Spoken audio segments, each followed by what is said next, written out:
Hello, everyone. I hope the COVID fever is not taking a toll on you and you've started your judiciary preparation. We have our key speaker for today, Mr. Mohit Rai. He has recently cleared the Jharkhand judiciary and has secured a rank, a commendable rank, that is rank 45. This session is very, very important for students who are studying in law schools currently in different law schools. Why? Because this particular session is literally going to chart a roadmap for you for your journey ahead so far as your preparation for judiciary is concerned, particularly when you are studying in law school and while you're passing through different stages of law school. Welcome, Mohit, to this webinar. Let's start with a brief introduction from your part. I think I should not waste much time of everyone who is attending, who's very keen to attend this webinar today. Please tell us something more about yourself, your college, your educational background, and what motivated you to take the judiciary exam and crack it with such a good rank. Thank you, ma'am. I hope I'm audible to everyone. Is it? I guess I'm audible to everyone. Now, first of all, thank you, Law Seco, for basically providing me this platform where I can share my strategy of preparation with all those aspiring aspirants who intend to clear the examination in the upcoming year. Speaking briefly about me, I did my graduation, that is BLLB, from School of Law, KIT University in the year 2018. And in the same year, I qualified a lot of LLM entrance examinations, and I went to pursue my LLM from Faculty of Law, Banaras Hindu University. And it was during my stint in BHU where I came to know about the certain developments which took place, that vacancies in relation to judicial services vacancies. So first, let me answer the question that why did I take up the option of judicial services? See, I come from a judicial background. My father was there in the judiciary. So I was accustomed to that judicial atmosphere. My father retired as a district judge in the state of Jharkhand itself. So all throughout my life, I had this motivation to become a judge. But in spite of that particular fact, when I joined the law school, I joined the law school with an independent mind. I wanted to explore the other avenues and opportunities Someone has a question there. Will this session be uploaded on YouTube? Yes, this session would be uploaded on YouTube as soon as it is completed. We'll try to extend it further. Bhavna has a question. What has happened? There seems to be a slight connectivity issue at Mohit's end. So as soon as it is resolved, he's trying his best to rejoin. As soon as that issue is resolved, he'll be back with us to share his insights. Rahul has a question here. I'll take the questions until Mohit joins back. Rahul has a question. He says, I have a query. I am passed out of UG last year, and that is undergraduate last year. So this year, should I pursue my dream college, that is DU Law Faculty, or any random college if I can't get there? Does it affect my future in any way? Rahul, you have to understand that having a backup while you're preparing for a competitive exam is extremely important. So if you could make it to DU Law Faculty, nothing like it, because DU itself gives you a lot of exposure when it comes to preparing for any competitive exam, let it be judiciary or UPSC. So if you could literally make this dream come true for yourself and join this college, nothing better, nothing like it. Any random law college? Yes, if you'd like to pursue a degree, and probably if you believe that teaching can be an option for you, so maybe after clearing your LLM, apart from pursuing the judiciary exams, if you feel that maybe you could also sit for the UGC NET examination and take lecturership as an option, then you can think about joining a random law college. But a random law college vis-a-vis DU is always a much better option. So it is advisable that if you could join the DU in your postgraduate for your post-graduation, you definitely must do so, because you will get a lot of exposure so far as your preparation is concerned. Richa has a question here. She's asking, sorry, Richa, I lost your question there. I'll just Richa has a question here. She's asking, please guide about the coaching aspect for the judiciary exams. Well, Richa, this was something that Mohit was going to give us some insights about. But having said that, Mohit today is going to tell us how to self-prepare for the judiciary exam.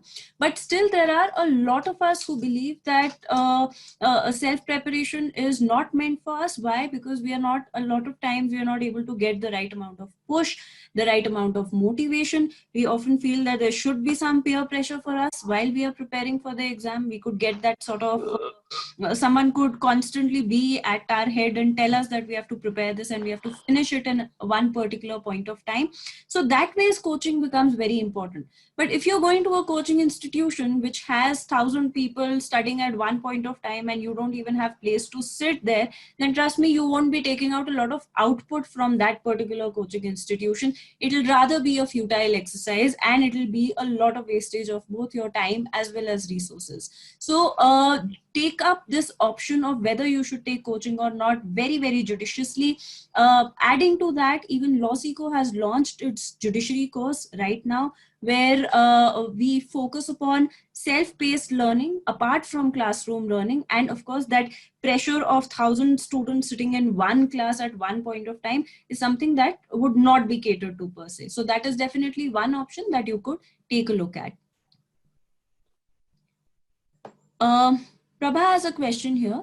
Constitution and jurisprudence, which should be given more weightage? What is meant by constitution, landmark judgments? Where can we find it? So, Prabha, constitution is definitely one of those subjects which is tested in almost all the judiciaries, and a lot of weightage is given to the Constitution of India. Constitution is also one of those topics which is very tested a lot at all the three stages of your exam. Let it be prelims, let it be mains, and interview as well. So constitution, if you are making a comparative analysis, though that is not the ideal thing to do, ideally you should give equal importance to all the major subjects in your syllabus for the judiciary that you're preparing for. Still, if you ask me to make a choice, then constitution is definitely one of those areas you should lay a lot of importance to, because this is one of those topics which you will be questioned upon at all three stages of your examination. So constitution should definitely be given more weightage. What are the landmark, what is known as constitution's landmark judgments?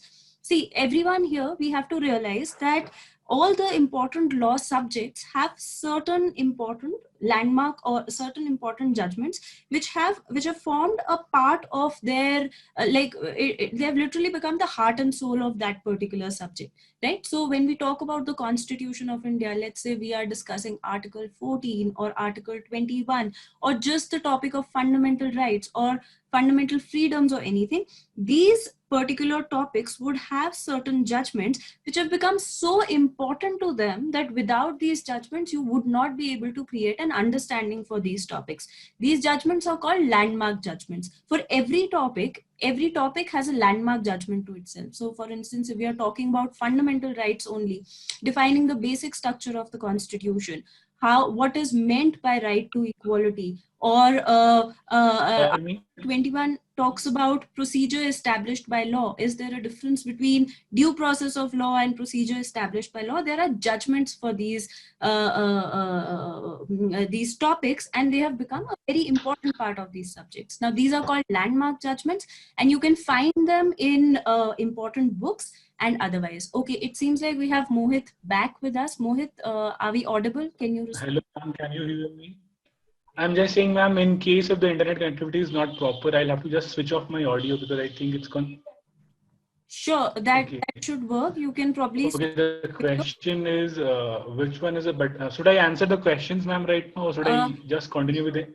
Let's just start with your story first, because I think a lot of us here connect with it. You've told us that you've post-graduation itself, you started preparing for the judiciary exam, and a lot of us are very excited here to know as to how you balanced your law school curriculum with your exam. So okay, friends, until then, let's not waste time. So I'll take up your questions simultaneously. We had resolved this question of landmark judgments. I hope that particular question has been resolved. Let's move ahead with other question. What is the possibility of a civil judge, let's say selected at the age of 25, 26, being elevated up to the High Court? If it is zero, what's the way up to it? Okay, so friends, a very frank answer to this is that if you are a civil judge, your possibility of actually becoming a High Court judge depends a lot upon vacancies and a lot upon how fast you are promoted to become a High Court judge. If this possibility is zero, and if you wish to see yourself as a High Court judge, what is more advisable is that you practice, and after that you practice, you pursue advocacy rather than joining rather than joining the profession of a civil judge. There was an Odisha High Court judgment in the past which said that civil judges should be treated as equivalent to practicing advocates, and their practice should be treated up for promotion as High Court judges. It should be equivalent to it should be taken as equivalent to the practice of advocates, which is that a 10 years criteria is put up for them. However, the same judgment has now been quashed by the Supreme Court. One way to go about it, so as a civil judge, probably that's not the best advice, not the best option to take if you see yourself becoming a High Court judge in the future. What is rather advisable is that you appear for the ADJ exams, that is the additional district judge exams or the session judge exams, because these exams you join these exams at a senior level. Usually the threshold for these exams is 35 years of age with 7 years of practice. If you join as an ADJ, you have much higher possibility of joining as a High Court judge. The possibility of a civil judge joining, the probability rather of a civil judge joining as a High Court judge is slightly weak. So if you have that in mind, probably appearing for the ATJ exams in future is a much better option. Piyushi has asked a question. Is it important that before preparing for judiciary, one should pursue LLM? Piyushi, the ideal approach to it is that while you are studying or while you are undertaking your course for LLM, you prepare for the judiciary exam. This was exactly our topic for today, but let's just hope that Mohit joins us back as soon as possible. So it is advisable, as I told you in my first webinar also, that you should never keep all your eggs in one basket. So no matter how intelligent you are, how confident you are that you're going to crack this exam, unfortunately, an element of luck does follow a person who is preparing for any competitive exam, particularly the judiciary exams. So you should definitely join into an LLM so that you have a backup of teaching in future in case it so happens that you're not able to crack in your first or your second attempt. But having said that, so that you have teaching as a backup option. Hello, ma'am. Even while pursuing LLM, you should focus on judiciary. So guys, we have Mohit back with us. Mohit, I hope the connection is good now. So please let's continue the journey and take it forward. So the first thing is that, am I audible to you guys now? Yes, you're perfectly audible. Please continue. Okay, so I was basically speaking about my So first, let me complete my entire preparation story, and then I'll individually come to your questions. So I was basically saying that I am dissecting my entire 5 years journey into two parts, basically up to the 7th semester or 8 semesters, and probably after that. Right. So I am saying that all those students, first of all, I qualified the Jharkhand judicially in my very first attempt. I did not take any coaching whatsoever. I completely relied upon all those materials which were available in my library. So it's basically a myth and a misconception that it's sine qua non or it's indispensable that you need to join a coaching institute in order to clear the judicial services examination. And let me tell you very straight that judicial services examinations are not as tough as IES. If you prepare wisely for like 1 year or 1.5 years very properly, and if you have done your fundamentals part quite properly in your graduation years, you will not have a problem. So what I was advising you to a lot of people who are there in the first year, second year, and third year, that please explore all those avenues and opportunities which you are getting, unless and until you are not dead focused about judicial preparation right from the very first day of your college life. That the only reason because of which you are entering into LLB graduation is that you want to become a judge. I think this amount of clarity and vision every person does not have. in a way it limits your capability and approach towards the law life. So you should not have this kind of a very confined approach. In my opinion, this is not correct. The fact that you are doing a 5 years LLB or a 3 years LLB, you should take active participation in various kinds of activities. Some, some different query. What is the maximum age for lectureship in law subject in government? I didn't. Okay, I don't think so that that there is any maximum age. There is a maximum age for the purpose of JRF, the NET examination. Okay, so someone, ma'am, should I start answering the questions, or do you want me to? Yes, I will take up the question simultaneously. So far as the maximum age limit is concerned, it depends from various states or various judiciaries. For instance, in Himachal, the maximum age limit is 35 years, but the Generally, it is 30. Generally, for general students, it is 35 all across. Generally, yes, so the generally. general age limit is 35, but it depends across states. So in Haryana, you'll find a slightly higher age limit, and in Delhi as well. Okay, so I'll take up the questions. Mohit, I'll address you the questions side by side and we can go upon addressing. Okay. Yogesh has a question. He says, I am Yogesh, a third year student at NLU Jodhpur. My major concern emerges in form of sources to be relied upon for the examination, as the range is too wide to check which source is effective. Mohit, while Absolutely. talking to Okay. you, you told me that there's Yeah. certain sources that must definitely be referred to. So please share Absolutely. those So, sources. let me first tell you that there is a great difference in the way we approach the preparation for judicial services and the way we are basically being taught in our college life. Now, academics is absolutely very different. Now, when we are speaking about judicial services examination, this transition from that academic perspective to a competent to a competition perspective has to be made. Now, while we're speaking about the preparation for judicial services examination, the most important thing is to have a great control and command of the bare acts. Now, generally, when we study in our graduation years, we tend to read a lot of papers, we do a lot of analysis, interpretation, etc. We critique and all. Now, all these things are gone. When you're speaking about judicial services competition, first have a great command of all those sections which are mentioned in the different bare acts. Now, speaking about the fact that what are the materials which you have to rely, now that is something which is dependent upon you. If you ask me personally, what were the books? I'll recommend a set of books which I followed, but just let me tell you that even if you are following one book in totality, only one book in totality. For example, let us take the example of constitutional law. Now, it's absolutely not wise to study MP Jain in constitutional law while you're preparing for judicial services, because in judicial services the questions which are asked in constitution just deals with elemental understanding of law. So you have to just cover one book in a very proper manner, plus the concern has to be have a thorough understanding of bare act. Now in our graduation years we are not taught each and every section generally. So let me tell you from my experience, I'll say that probably approx 40 to 30% of the sections are only taught in the college. Okay, so there is a question that ma'am said constitutional law is most important. Absolutely, it is important, but it depends whether the subject constitutional law comes within the domain of syllabus of that very state or not. For example, constitutional law was not a part of the syllabus of Jharkhand Judicial Services examination.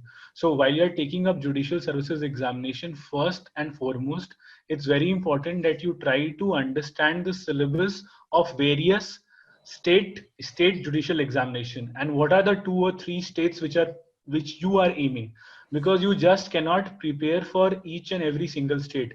There are language barriers, language problems. In addition to this, the domain of subject goes extremely wide. For example, if you combine the syllabus of Bihar, Jharkhand, Chhattisgarh, MP, I'm speaking about the Hindi speaking states, it will cover more than 25 subjects, which is practically not possible to cover.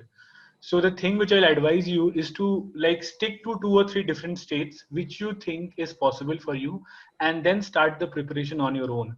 And about the book part, one proper book. Now your question can be that there are some books which are not absolutely good. Yeah, for that particular sense, I can give you a list of books which I followed for my own preparation. I hope, ma'am, the question was answered. Yes, in fact, we have a very important question here. You will be able to address this the best. Someone is asking, I'm a final year UG engineering student. I'm going to pursue LLB. I want to know how far our law school affects our judiciary preparation. The person wants to know this information, whether in context of whether he or she should join a government or a private college, because generally the government colleges in the state of Tamil Nadu Absolutely. are good. Like for example, I'll give you my own example. When my graduation was done and I was preparing for LLM entrance examination, I got a rank. I got a good rank in almost all the entrance examination in which I gave the exam. But I primarily chose BHU because of the reasons that we had less classes in BHU. In addition to this, the syllabus which was taught to us during our LLM course was more or less similar to the type of questions and the subjects which were asked in the judicial services examination. So basically, you need to do a bit of research and try to understand that what is the curriculum of that particular law school, what that particular law school is following, and the amount of self-study time which you get in. For example, there are various law schools who bombard with you for like assignments and etc. So when you are speaking about judicial services preparation, you require a good amount of self-study time, and that self-study time I got in BHU, and that was the reason because of which I didn't opt for a national law school, Delhi or Nalsar. My main intention was to balance my LLM along with my judicial preparation. Now, balancing of both is a bit difficult, and if you require extra time, institutions like BHU, Allahabad University, Delhi University, Aligarh University provide you that extra time, which is a bit more in comparison to the national law schools and the private colleges. That's absolutely true, because even I have come across a lot of aspirants who are from various national law universities, and it so happens that you're so bombarded with the law school curriculum itself there, you're constantly allowed to grill, that one thing is definitely there, that a lot of conceptual clarity comes while attending the classes itself. But the mode in which judicial examinations are tested, which is a lot of which is largely dependent on your memory based learning and slightly less on application based ability of yours to answer the questions, that is something which probably goes at a disadvantage. So if you're preparing for the judiciary exams while being in law school, it is very important that you're taking out time for self study. Mohit, there's another question here. The person is asking, what is the best time to start the preparation for judiciary? I mean, which semester of law? Absolutely. Okay. So that was the reason because of which in the starting only I told that you should basically dissect your entire 5 years law course into two parts, up to 3 years, like sixth semester or seventh semester, and probably till like by maximum till eighth semester, which is the closer of the fourth year, like closer of the fourth year, because it's very important. Because it's very important that you will at least need to invest like 1.5 years in a very proper sense to cover all the subjects. So in my opinion, the moment you are done with your fourth year, you should begin, not a problem. But all those people who have not read well in the early years, that is first year, second year and third year, probably after third year, I started after fourth year. I did a lot of moot court competitions. I wrote a lot of papers also. So I was participating in all kinds of activities. And just let me get a step forward. Like for example, I'll say why it's important that you should also enjoy the various opportunities which you get in the law school. Like for example, I scored the second highest marks in interview in UP Judiciary, and I scored the third highest marks in interview in Jharkhand Judiciary. All because of the reason that I was active participant in various moot court competitions. I never had this confidence problem. So I think every single thing which you do in law school, and if you are very honest with your work and preparation, will come into play. And what ma'am said is absolutely correct. Very less judicial services examination actually test your application and interpretation in relation to the subjects. So I hope it's fine, ma'am. Probably after fourth year, you can start from the fifth year onwards or the eighth semester. I think I'm after the closure of the seventh semester, because a lot of important subjects are taught in fourth year in various law schools. That's why I'm saying. And this is a very important advice, because a lot of us, while starting our preparation, let's say first year onwards, we'll be very gung-ho about, yes, we are going to become judges in the future. But a lot of times it so happens that we tend to burn out and we are not able to enjoy our law school life. It's also, which are not the kind of experiences you would want to miss upon. So if you are an individual who is joining a 3-year law degree, it is very much advisable that you start from your first semester itself, because you don't have a lot of time. But if you are a person who's been who is in the first year of a 5th year law, of a 5-year law college, it makes a lot of sense that you sort of pace out your preparation. Be prepared that you're going to appear for this exam in future, but please do not miss out on the extracurricular activities, because as Mohit has already mentioned, that your practical experiences are going to make a lot of difference in your interview. And I'd like to even add here that the training to judicial aspirants that we are going to provide at Law Seco, a very important feature of the same is that no, your focus is not just going to be on your prelims and mains. We are also going to focus a lot on what if it does not work out. Are you sort of abreast with the best of practical skills to enter into the litigation world, just in case it does not work out, or you should ideally feel confident enough to apply or sit for the interview exam. Mohit, someone here from Tamil Nadu is asking about the emphasis or weightage upon the translation paper. Okay, ma'am, now this is something which varies from state to state. For Yeah. example, if I take the if I take the example of Bihar, now in Bihar, the translation paper is only qualifying, like it's in UPSC. However, in states like Jharkhand, in UP, MP, Chhattisgarh, Rajasthan, Delhi, the translation paper holds a paramount importance, ma'am. So that's what I've already said. Your preparation has to be strategized upon the states which you are aiming for. No two states have exactly the same syllabus. And if you're speaking about Tamil Nadu, I guess you have to read Tamil. Apart from all the law subjects which are generally common for all the other major states. So it depends whether translation paper is a compulsory paper which will have a weightage in the final outcome, or it's just a qualifying paper. For example, while my peers were preparing for Bihar Judicial Services examination, they did not focus a lot on the translation part. However, when I was preparing for my Jharkhand Judicial Services exam, in my mains, 100 marks is specifically meant for language paper, out of which 50 is for Hindi and 50 is for English. As a result of which, I focused a lot on the translation paper and the language paper. Okay. So friends, as much as your law is important, your languages are equally important. They definitely cannot be sidelined. A few people are asking some general questions. Sarthak is saying, can there be a webinar on all competitive exams? Yes, Sarthak, we are going to continue this series of webinars for a very long time. So definitely all other law related competitive exams would also be included. There was another question regarding uploading the video of this webinar on YouTube. Yes, you can subscribe to our YouTube channel, Law Seco, and the same would be taken up. Then Mohit, could you please take us briefly through the syllabus of Jharkhand judiciary per se, because I'm sure a lot of people who've joined this webinar also would like to appear for Jharkhand judiciary. So could you please take us briefly through the syllabus and what subjects should specifically be focused upon more in comparison to probably others? Now, if you compare the syllabus of Jharkhand Judicial Services examination, it's probably easier than any of the other states, Hindi-speaking states. The reason I'm telling you is because we have got 100 questions. Each question carries 1 mark, and we have got only 5 subjects. Now, there is a demarcation of 80 marks and 20 marks out of that 100 marks. 80 marks accounts for the law part, and 20 marks accounts for the GK part and the English part. So 10 questions will be on normal English vocabulary and English grammar.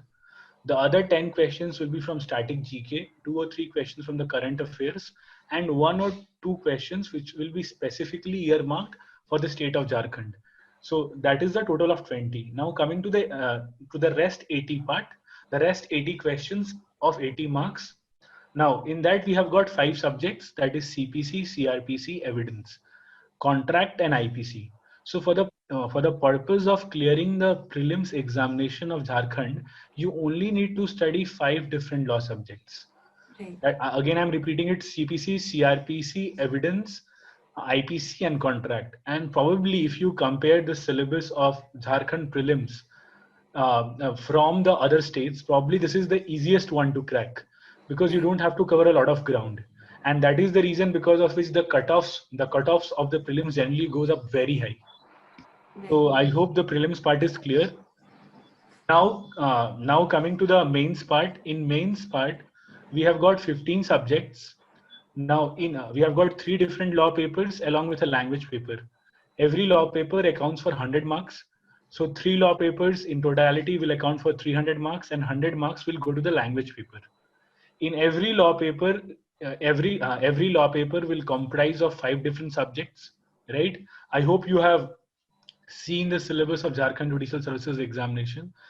And you can say what is the best part and the worst part of Jharkhand Judicial Services mains examination is that a subject like CPC enjoys the same weightage with a subject like limitation or specific relief act.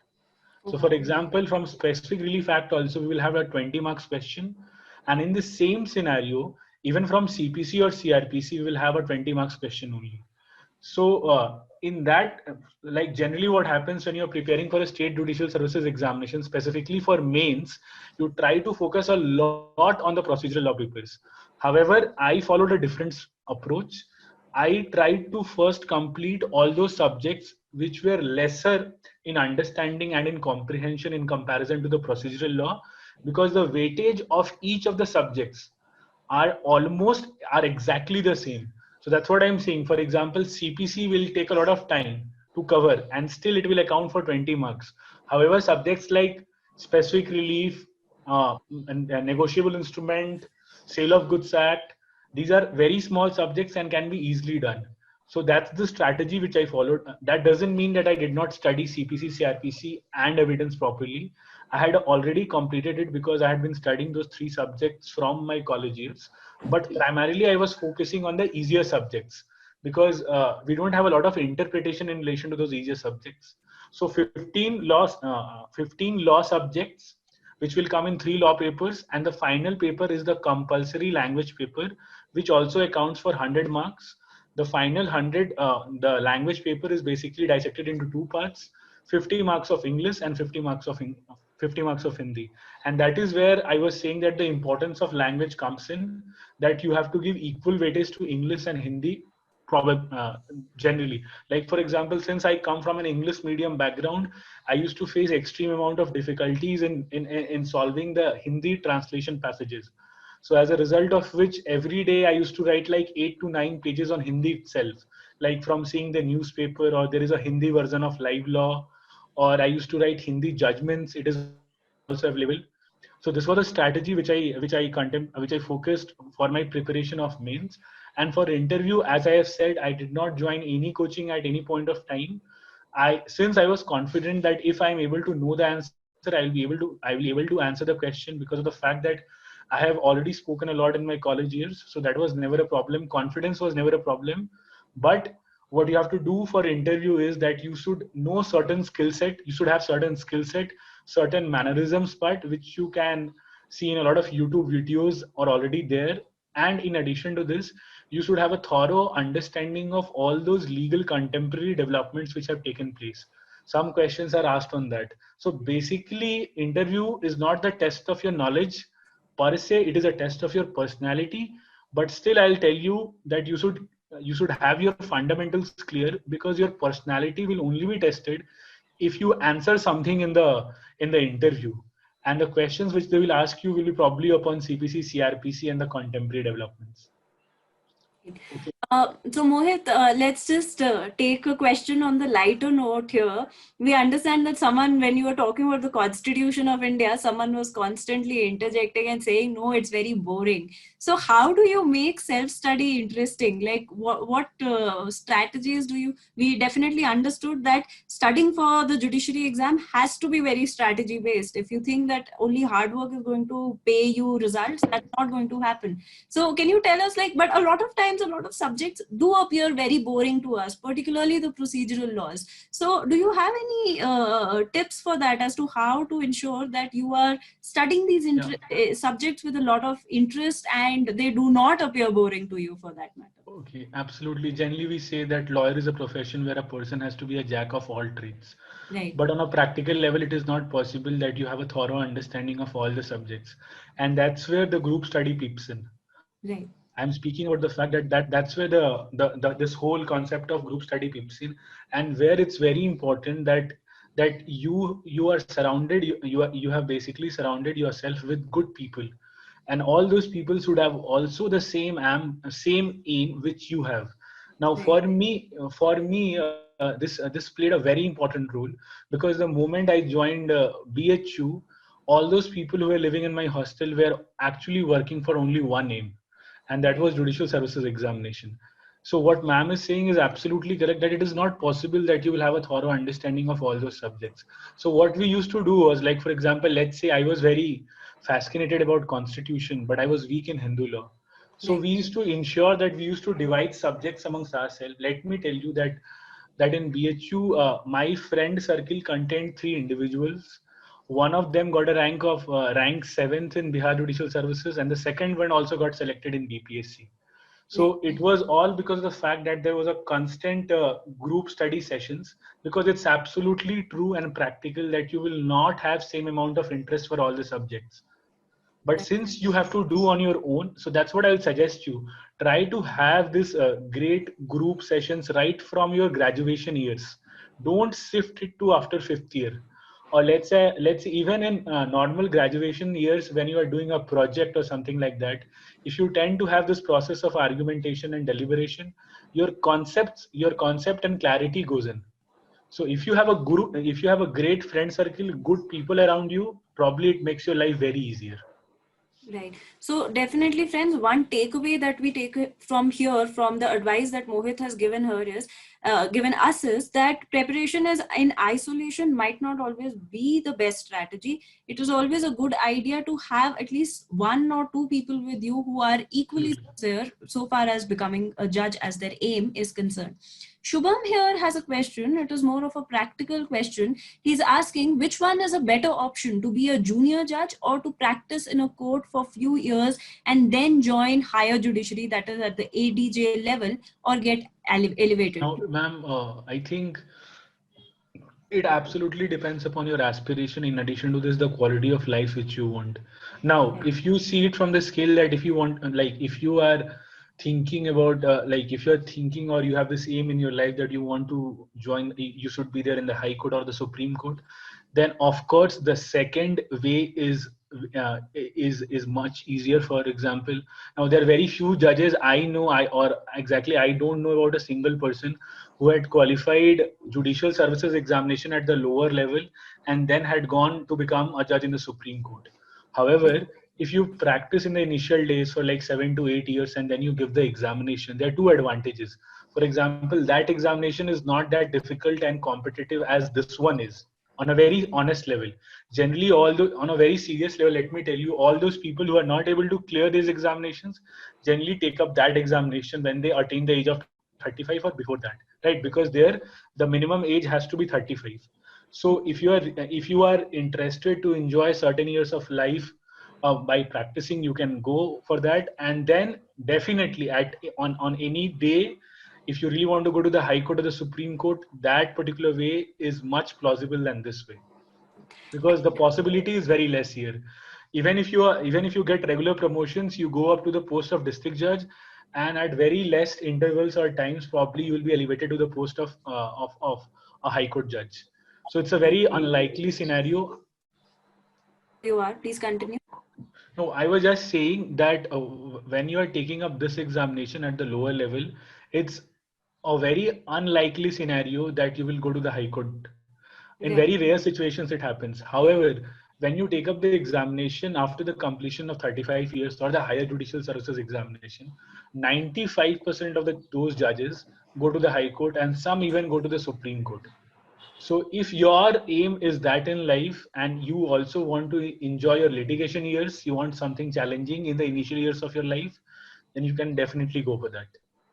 And friends, this advice must definitely be taken up with a word of caution that the grass, one, looks always greener on the other side. And second, that if you are someone who is looking for job security, respect, a decent standard of living right at Absolutely. the beginning of your career, joining the lower judiciary is actually a much viable option, because otherwise the uncertainty would remain on you for a good amount of years until you actually join the senior or higher judiciary and are elevated to the high court level. So it is literally a choice that you have to make for yourself.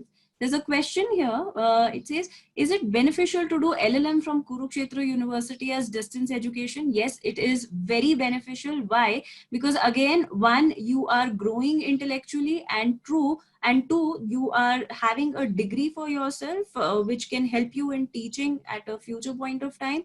And also three, that if I'm not wrong, and Mohit would like to add here, that judges, people who clear the judiciary exam and are masters or clear the master's exam at any point of time in their services, are elevated or are considered for promotion at an earlier stage. Mohit, would you like to add something at that? Absolutely. In addition to this, the remuneration is also higher for all those students who have their LLM completed.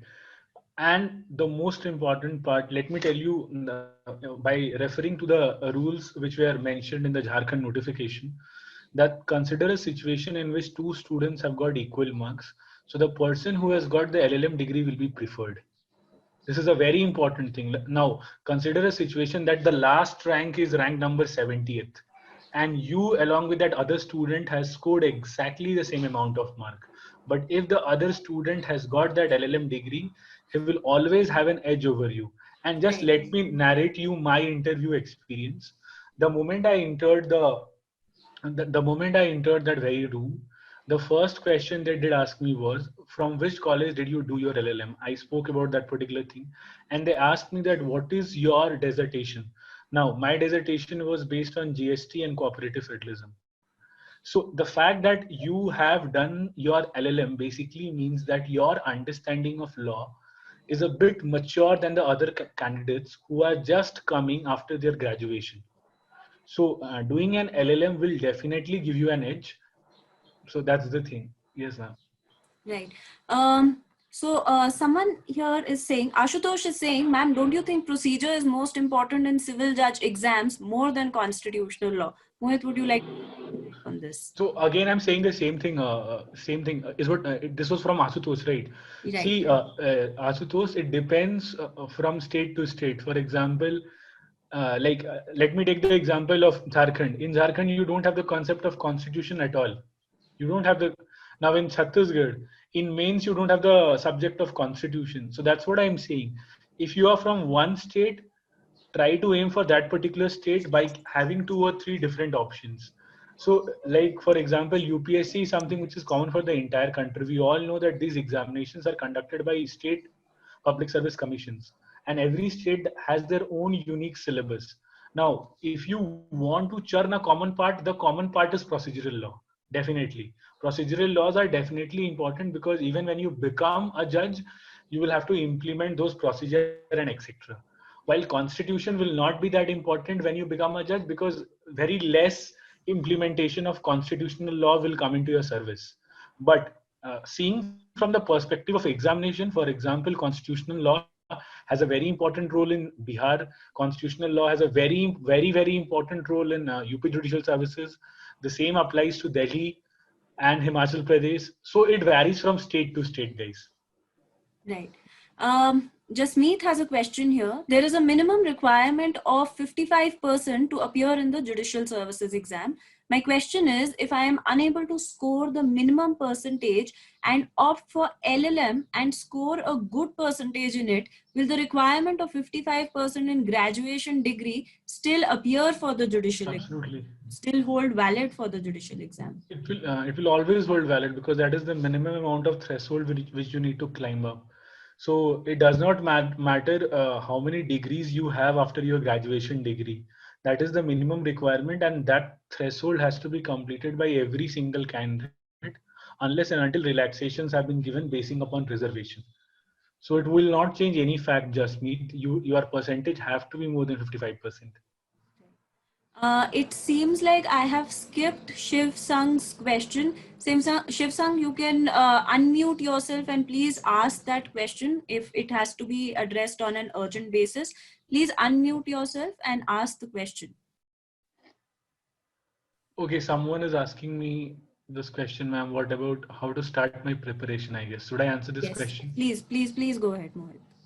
Okay, see, your name is DL, right? Now, since I think you're in your fourth year and you want to commence with the preparation part. So first of all, I'll advise you is to please select one state for which you are preparing, and if you have that clarity, try to understand the level of questions which are asked. First, see the syllabus and try to remember the syllabus. What are those subjects which are coming? Then just try to peep into the questions which has been asked in the previous years. Whether all these things has to be done before you jump into the preparation process. So I am saying first, you see the syllabus. Second, you peep into the questions which were asked in the previous years, and then I'll ask you to solve those questions. Now, basing upon that, you try to formulate a strategy. Now, start with that subject which fascinates or interests you the most. Don't start with a confusing subject. Now, the fourth point, in relation to any subject which is asked in any of the judicial services examination across the country, you don't have to become a master. You can be a beginner also. I am repeatedly saying that your understanding, your memorical understanding of the sections are of prime concern. So the sections has to be under the sections in the Bare Act repeatedly. Try following one single book in relation to any subject. You don't have to refer to a lot of books for any one subject, because in judicial services examination they can ask any question from any part of the law, but those questions will not be very technical. Those questions will be quite normal questions apart from Delhi, because Delhi has a different approach altogether apart from Haryana. So just start with any one subject, have the syllabus in the mind, please past year questions and try to formulate your own strategy. And I'll send you the book list if possible. Okay.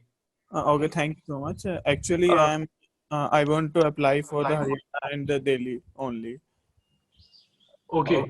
Okay. You you want I'm from Kurukshetra University, fourth year BLLB student. okay. Now okay.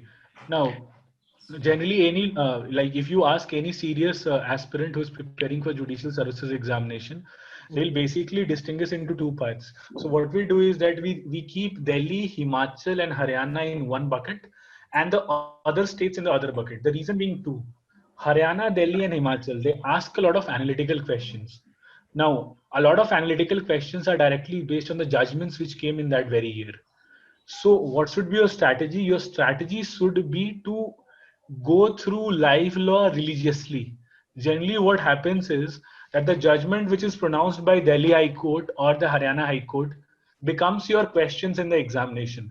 And that is what I have been personally observing for the past 5 or 6 years. So, if you are specifically focusing on Haryana and Delhi, it's sine qua non that you should follow each and every important update of live law and bar and bench, and the same applies to Himachal.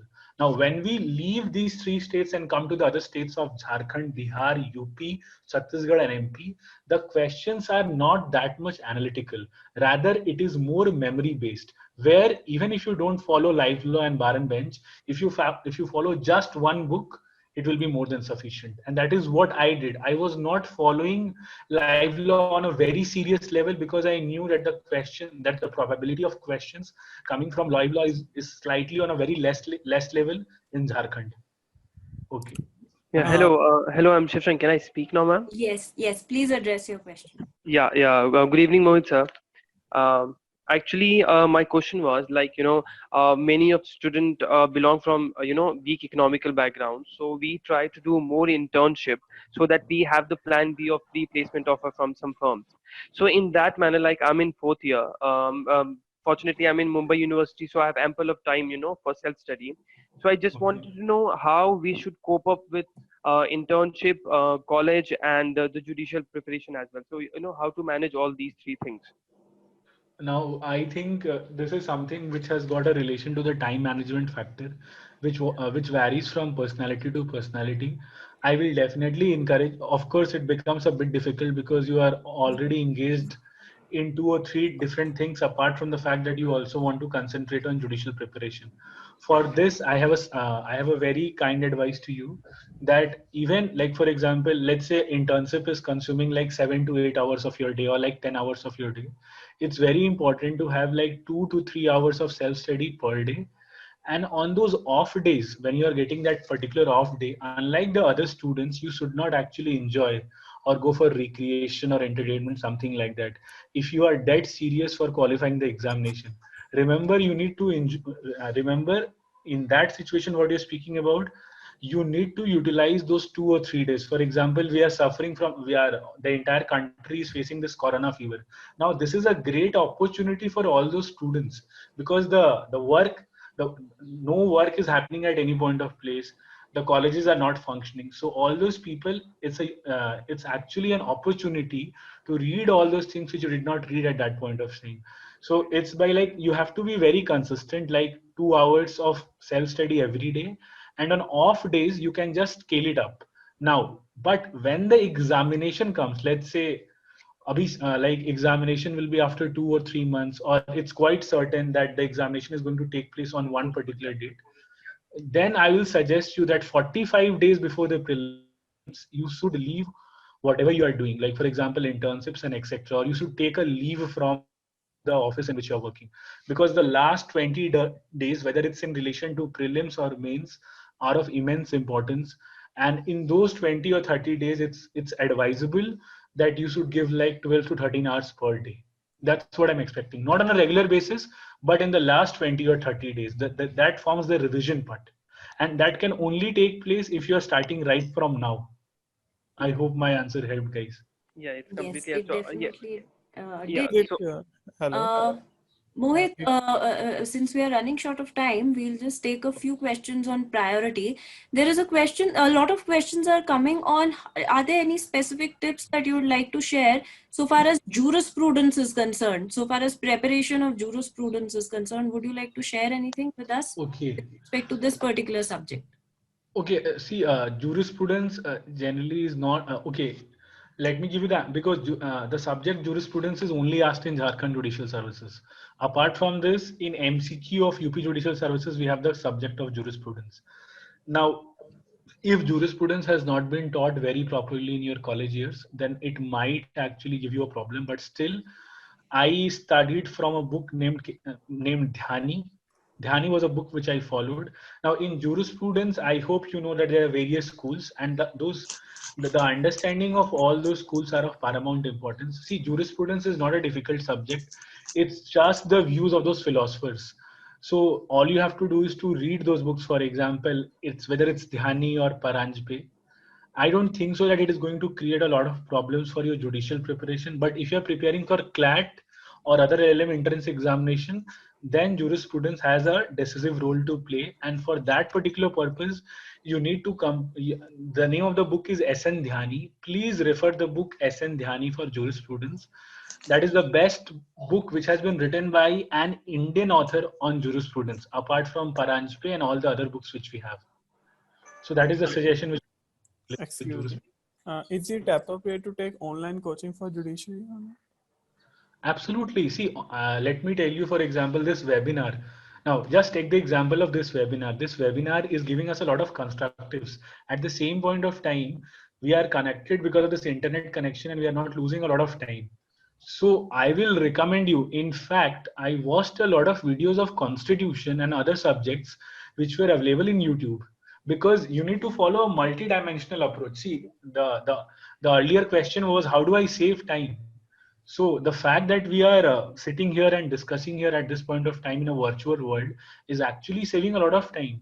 So if the online coaching is of that level and they are guiding you properly, any day, in my opinion, any day, it is 10 times better than going and staying in Delhi or in any other part of the country and expending that amount of money for accommodation, food, and etc. And then fighting against the environment, climate. It's a difficult affair. I can really understand.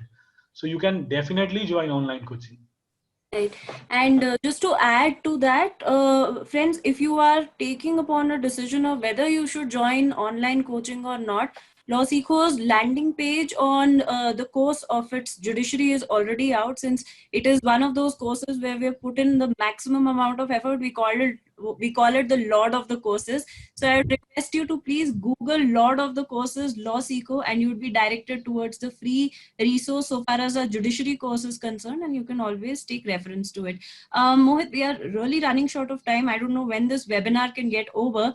I'd address one uniform question that comes across from all our aspirants. They're asking how much time, how many hours of study would you recommend should be put in? Though this is one question which I have almost addressed in all my webinars, but it seems like everyone wants to know about this question. So please tell what, according to you, should be the ideal number of hours that should be put in so far as preparation is concerned. So apart from this particular question, I am just assuming that there are a lot of questions in relation to this particular aspect, that Right. Whether did you leave Facebook or online networking websites, and how much did you study. So that's what I am saying. The most important part is 45 days before the examination or 2 months before the examination. Once you are dead sure that the examination is going to take place in the month of June, let's say, for example, we are on 1st of April today, and let's say if the examination is going to take place in the month of June. So like while I was in my graduation years, see, there is no hardcore rule that you have to follow such hours. When you are in your graduation year, just try to complete the subject honestly. Please make your notes. Your notes should be completed. If you are studying individually and you are entirely relying upon your notes, so please make your notes. And see, note making, the amount of hours which is generally used for note making, it varies from person to person. So that is something which I cannot suggest. I can only tell you that you have to just study every day consistently. Now, 10 hours, 8 hours, it is not possible to give you a single guideline in relation to that. But yes, 45 days before the examination, you need to scale it up, and you should dedicate every single minute, which is possible. I'm saying which is possible, because because possibility varies from situations to situation and what is the level of your preparation. So while I was in BHU and I had completed my graduation, I did not join a coaching, as a result of which I had to study a lot because I was managing my dissertation. Now, my dissertation submission was on 25th of May and my Jharkhand Judicial Services examination prelims was on 27th of May. So managing both was extremely difficult. So what did I do? I knew the dates. So मैं पहले से ही दोनों का preparation कर रहा था. So it's all about being patient, being extremely consistent. And for that particular period of time, probably you should not actually indulge in a lot of recreational and enjoyment activities. थोड़ा आप कम कर दीजिए हर चीज को, a bit सबको थोड़ा थोड़ा कम कर दीजिए, because probably 1 year or 12 months of pain or 8 months of pain is going to probably make your life. You have to see in that manner. Motivation is the key. You have to be extremely motivated. Please surround yourself with people who are encouraging and motivating in nature. Don't surround yourself with people. For example, there are a lot of students who used to study with me, जिनका एक बार prelims नहीं निकला, 2 बार नहीं निकला, they got demotivated कि हमें अपना strategy change कर लेना चाहिए, because they had such friends. So please have a good friend circle. Be extremely motivated. Talk to your parents on a regular basis, क्योंकि वही आपको अच्छे से समझते हैं. And like for example, I was not able to qualify the interview. Well, I went to the interview of UP Judicial Services and I was not able to get into the rank list. So that particular phase for me was personally very difficult, because I had a lot of expectation in relation to my UP performance. But still, that's a part and parcel of life. Failure is going to happen, but that does not discourage you. There is no hardcore any defined timetable. The only thing is that you should consistently study. Right. We have a person by the name of Vakil Madras. Would you please like to address your question? Would you like to ask your question? I see you have raised your hand. Yes, madam. Yes, madam. Please, Sir, please Mohit, go sir. Mohit, sir. Yes. Hello, sir. All your questions, everything is regarding for north-based, sir. Anything for south-based lawyers or south-based students? Can you give me some answers, please?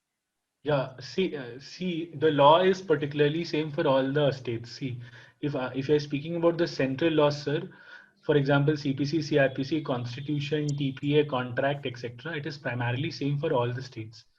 The only difference can be in relation to the language paper, and that is something which is dependent upon your inclination towards your language, sir. Whether you are very comfortable in the language Tamil or Kannada, that's your area, sir.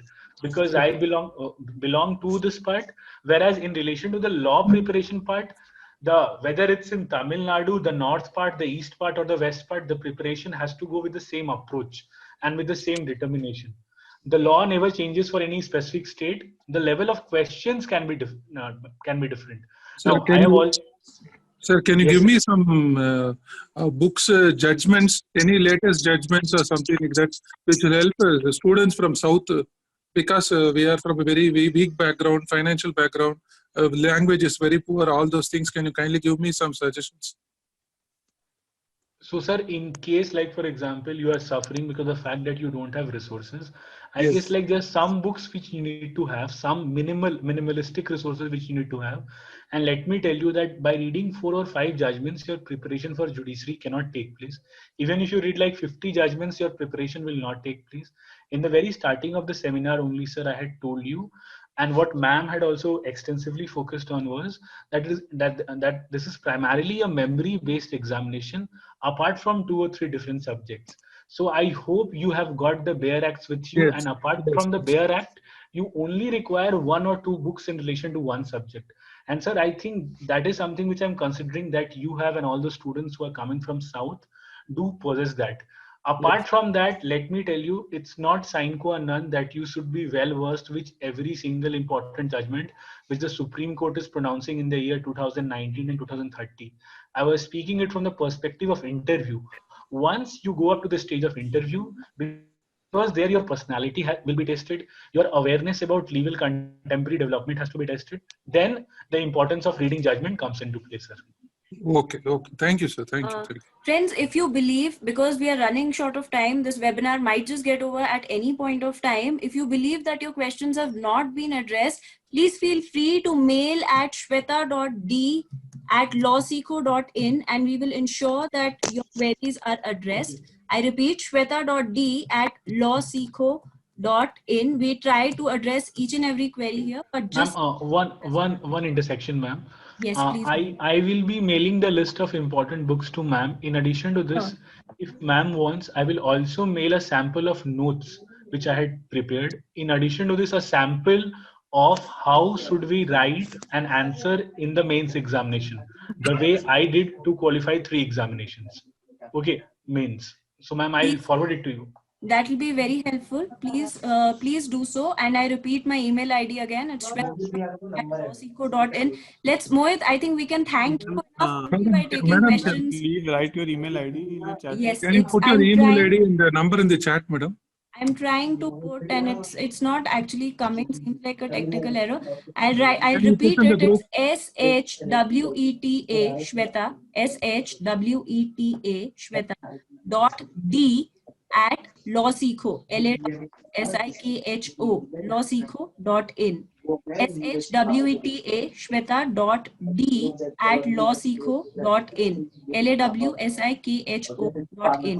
I think, Mohit, we can thank you the most by not ending the series of questions. So let's continue with Prabha has a question here. She has Prabha Karan has raised her hand. Would you like to ask your question, Prabha? Yes, sir. Good evening, Mohit, sir. Good evening, sir. Yes, sir. I'm asking, calling from Tamil Nadu. Okay. Sir, what is regarding the recent Supreme Court judgment, sir, in the CLAT LLM preparation for recent Supreme Court judgments? How should we prepare, sir? Okay. Now, this is for all the students who are basically preparing for CLAT preparation, CLAT LLM preparation. And let me tell you that I hope I'm audible to you. I hope. Yes, sir. Yes. Thank you. Yes, Okay. sir. Okay. So in this year, the CLAT authority, which is basically managing the CLAT LLM examination, they have changed the syllabus. And they have basically mentioned in the syllabus that they will be asking questions which are based on contemporary issues. Now, from the perspective of CLAT LLM examination, the importance of various Supreme Court judgments grows exponentially. The reason is because this year we are going to have subjective questions in CLAT, and those subjective questions in CLAT will be based on these contemporary developments which has happened. Now, for example, you can take the example of any judgment which the Supreme Court has given, whether it's in relation to reservation or Ram Mandir or Sabarimala or in relation to Article 370. So all these judgments. Now, I need to tell you just one very important aspect, because I had secured rank 16 in National School Delhi LLM entrance examination, and at that point of time, when I gave the examination, there was a subjective paper in NLUD entrance also. So my suggestion will be, while you are writing up any subjective answer in relation to any temporary legal development, try to connect that legal principle to any jurisprudential principle. For example, I'll give you an example. Let's say in relation to abrogation of Article 370. Now, please talk about positive school when you're speaking about abrogation of Article 370.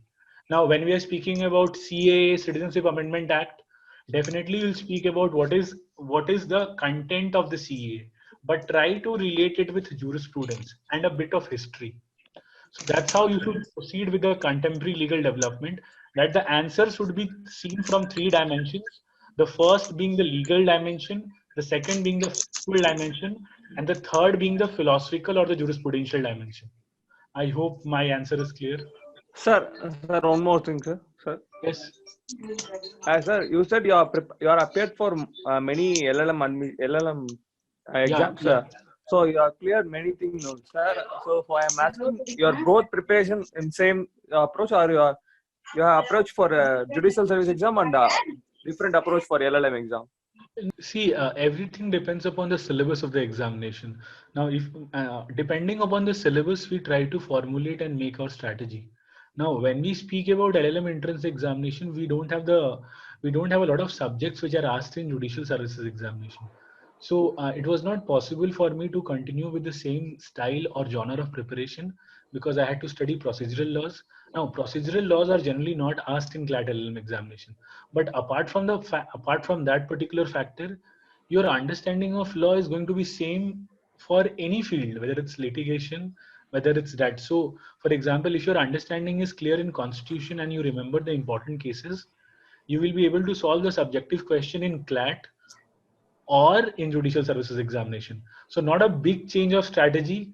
One more thing is that since CLAT and all these LLM entrance examinations are MCQ based examinations, try solving a lot of MCQs. For example, I had solved like 1 to 2000 MCQs in relation to every subject. So try solving a lot of MCQs. That is a suggestion which I'll give it to you. And please follow Live Law, Bar and Bench, or whatever source of contemporary news very religiously. Okay, guys. Someone by the username of S has a question here. Would you, I think this will be the last question that we'll take up for the day. Would you like to address your question? Okay, thank you so much. Okay, thank you so much, sir. Actually, I want to ask you that what should be the strategy and how should we prepare for judgment writing, which forms the very big part of MP Judicial Service exam? Can you please throw some? Yeah. Now, primarily, if you see from the now, I don't know about the coaching institutes how they approach it. If you ask me how did I prepare, because I gave the interview, if you ask from that perspective, sure, sir. I basically followed 3 books. There is a book by KK Bhardwaj, okay, and there is a book by Nam Joshi. In addition to this, let me tell you that in my college years, I had interned in lower courts. So the most important thing in relation to judgment writing is remembering the format of the judgment, and having a thorough understanding of Indian Evidence Act, because probably the most important part is appreciation of evidence in a judgment. So in relation to judgment writing, I'll advise you 2 things. Have a great understanding of Indian Evidence Act first, and then there are certain substantive laws which you should take into consideration. That is TPA, specific relief, IPC. I'm speaking about both civil and criminal law judgments. Now, when your understanding of the law part is over, please go into these 2 books which I'm speaking, whether it's KK Bhardwaj or PV Nam Joshi, and try writing a civil judgment in the morning and a criminal judgment in the evening, or vice versa. Try writing at least 2 judgments every single day. Now, judgment writing is all about practice and the amount of experiences which you have. Okay. Okay. Thank you so much, sir. Let's just take up the last query for today. I am deliberately extending this section slightly longer because we had an initial disturbance and we want to ensure that like our service delivery is up to its mark. So Oppo F3, someone by the username of Oppo F3 has raised their hand. Please address your question. Thank you. Thank you so much, ma'am. Am I audible? Yes, you're audible. Please continue. My question was that if you're self-preparing for judiciary, how should we prepare the notes? That's a very important question. Mohit, would you like to address this question? Yeah, absolutely. Now, see, again, I'm coming back to this, coming back to the same concept. I hope that you are actually focusing on 2 or 3 different states, and that formula has to be implemented. Apart from that, I'll tell you something additional also. That, for example, let's say if you're preparing for UP or Bihar, so your note making has to be in consonance with the level of questions which are being asked, which means that when you are making those notes, primarily it should include the answers of all those questions which has been asked in the mains examination, right? Let's say, for example, I'll give you 2 examples. Consider a situation where I am preparing for Delhi Judicial Services examination. So there, where I'm making my notes, I'll try to incorporate a lot of relevant case laws, which are coming from live law and other sources. However, when I'm preparing for states like Jharkhand, Bihar, I'll try to stick to the basic laws, for example, the acts and the sections and interpretation itself. So note making again varies as per the syllabus and the state in which you want to clear the examination. That was very insightful and a very important advice, Mohit. Thank you, friends. Thank you, Mohit, for taking this very important session for us. I think the kind of takeaways that we are taking as aspirants from this particular session have been unmatched till now. Friends, those of you who have queries specific to Bihar, UP, MP, and specific states as such, we'll be continuing with our series of webinars with experts who would be sharing these details with you. Thank you so much, Mohit, for taking your important time out and sharing all these insights with us. We'll definitely be in touch with you to ensure that people who are continuing their journey of the judiciary preparation are enlightened so far as the preparation of this particular exam is concerned. Thank you so much, Mohit. Thank you, ma'am. Excuse me. One thing. Okay. Do we have? Yes, please continue. I'm saying that Shweta ma'am, please come with these type of webinars with judiciary experts and judges who have recently recruited, so that we can make our quarantine good and be future oriented. Yes, and this is not just going to be for the quarantine, this is going to be in future otherwise as well. Friends, also we have a lot of free resource material even at the LawSikho blog. If you would like to use it, apart from joining a coaching institution, if you're looking forward for an online course, we have launched a judiciary course. Please Google lot of the courses LawSikho and you will be redirected to the judiciary course. And yes, please, I hope all of you are eagerly waiting for another series of webinars with different experts, and today's session was very, very insightful, Mohit. Thank you so much for Thank you, ma'am. Thank you. So I'll be ending the session now, and any further queries you can always mail. Thank you.